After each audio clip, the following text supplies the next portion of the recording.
Milé žákyně, milí žáci, vážení rodiče, srdečně vás veme na Den otevřených dveří Gymnázia Jaroslava Vrchlického v Klatovech, který se bude konat v úterý 2. prosince od 13 do 17 hodin v budově naší školy.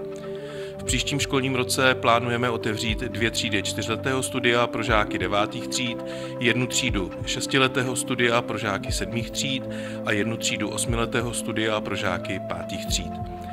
Gymnázium je škola určená převážně těm žákům, kteří chtějí získat kvalitní všeobecné vzdělání a chtějí být dobře připraveni ke studiu na vysokých školách všech typů a zaměření.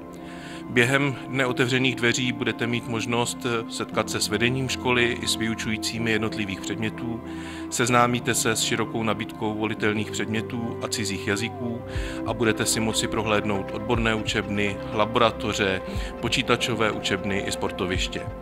Také se dozvíte další důležité informace o škole a o přijímacím řízení. Pokud uvažujete o studiu na gymnáziu, tak rozhodně neváhejte a přijďte se k nám podívat. Těšíme se na vás.